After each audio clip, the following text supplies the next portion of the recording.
Merci beaucoup, Maman Rosalie, pour na popé sangai maloba. Vraiment, ezali mawa mingi pe pasi na bato oyo balekisaka ta na bango pona koyoka radio buka lokuta. Radio oyo ezali koloba makambo kaka ya lokuta na lokuta po ete lokola mokelisami ya radio wana ye moko un grand menteur. Ndenge nini bato ya tchena pembeni wana bakozala bato ya lokuta te. Basi ba entraîna basi na mibali ndenge nini bakoki kokosa population.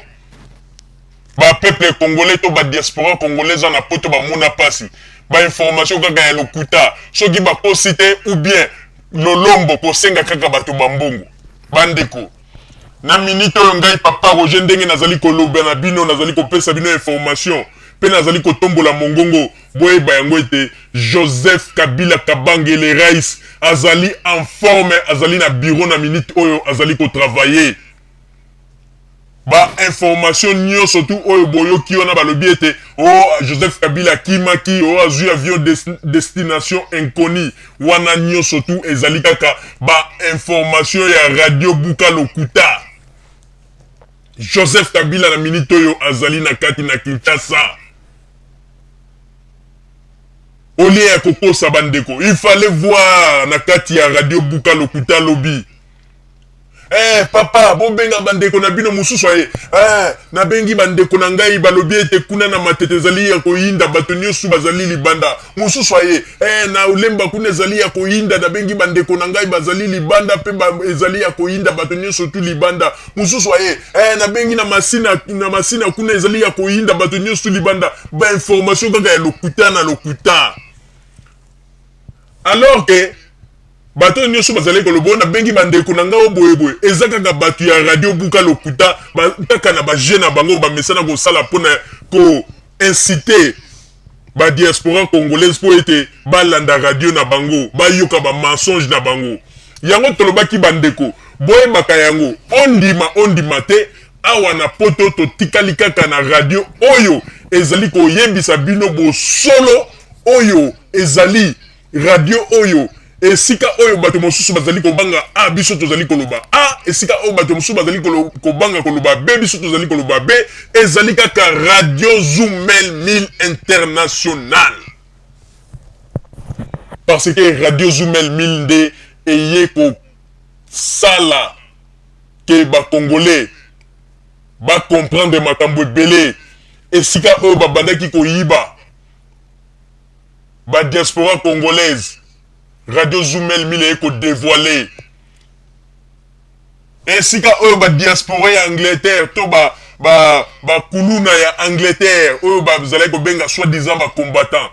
Esika balingaki basala bozoba Radio Zoomel 1000 kundoli bozoba na bango petala lelo ba panzani. Yango wana Radio Zoomel 1000 ezali radio oyo bandeko ba bolingo. Ndenge ezali wana tozali wana pona bino malgré basala ki tout po ete baluka ba éteindre moto ya Radio Zoomel 1000 mais bakokoka te mongongo ya Radio Zoomel 1000 moto oyo akozwa autorisation po ete a éteindre yango ezali kaka oyo azui autorisation pa ya Nzambe nde wana Radio Zoomel 1000 e stiki koloba bandeko ba bolingo kaka ndenge nazali koyebisa bino na minute oyo le Rais Joseph Kabila Kabange un Congolais 100% azali na bureau na minute oyo azali kosala mosala na ye bolanda makelele ya simanda kote radio buka lokuta ezali koyela bino ba information ya lokuta kaka na lokuta po ete papa oyo akela radio wana ye moko grand menteur yango na tozali koyebisa bino bandeko ba bolingo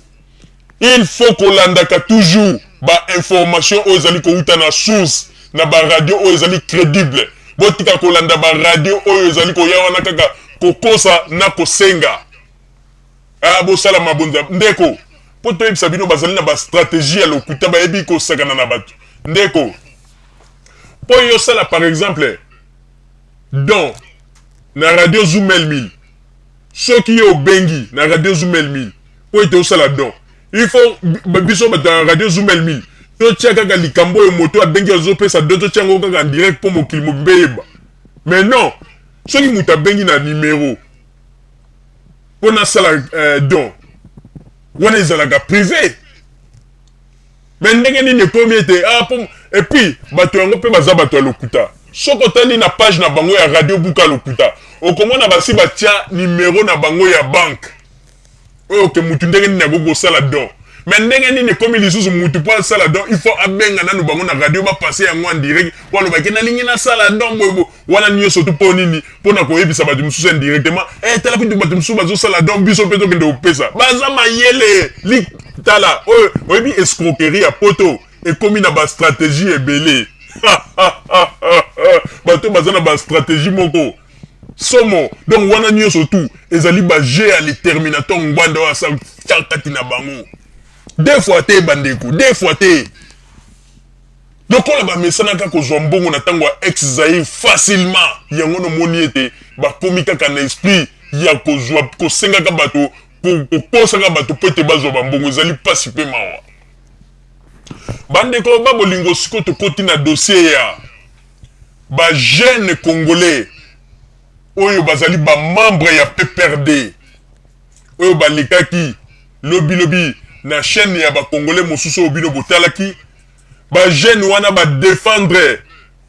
cause ya mboka na biso na ndenge ya kitoko na ndenge ya malamu les deux jeunes wana badefendre Congo na ndenge ya kitoko bandeko pe balobi bamakambo oyo ezalaki kotalisa vraiment ete mboka na biso ya solo ebimi mpenza na kati na bowumbu na banzi bato mosusu bakomitu na bajeune yango banani bandeko botala na babilili bajeune oyo mibale ndeko mwasi mpe ndeko mobali bazali bato oyo bango nde baye ko éclaircir situation ya mboka na biso mais eloko tokamwe moto mosusu soki ngungi nini eswaki ye bandeko tozali koyebisa bino soki ozangi argument kobenga kaka te mpo elengi mokili eyoka te bato bayoki mongongo na yo osali intervention moko inutile ndeko moko abengi na chaîne ya bakongolais wana aza koloba ete soki otali Congo lelo ezongi nsima 20 ans en arrière bandeko oyebi ndeko soki ozali bakoloba makambo ya boye bakokozwa neti moto ya liboma parce que soki totali makambo ekomi lelo na Congo toza komona ndenge nini Congo na biso évolué toza komona ndenge nini Congo ezwi elongi ya sika oyo tatango ya deuxième république ezalaki milelo na milelo ndeko yo lingi comparer moment oyo ya troisième république na moment ya deuxième république talisa biso œuvre nini oyo na tango ya deuxième république oyo basalaki nani yango ayebi teke na tango ya deuxième république nzela ya Kinshasa ba Congo ezalaki somo bandeko bamabulu ya ndenge wana mais lelo oyo soki olongo ekini okeiti Matadi bandeko pepele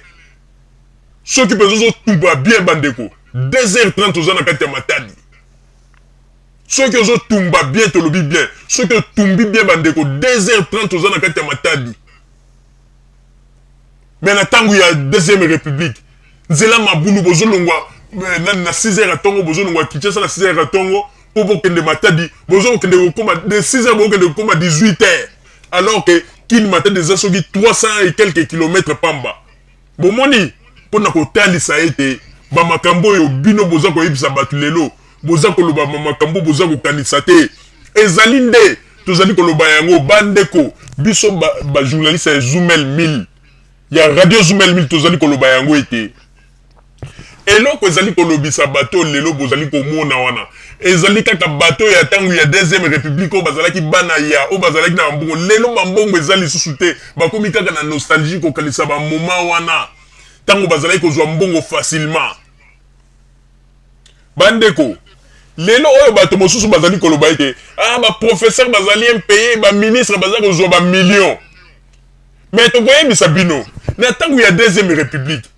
bafonctionnaire impayé baane na bane mais okomona kaka mwana moko bopo mwana ya aza kokende conseil 30 000 dollars na poche bandeko boyebisa biso 30 000 dollars mwana wana asalaka te azali mwana oyo azali kotanga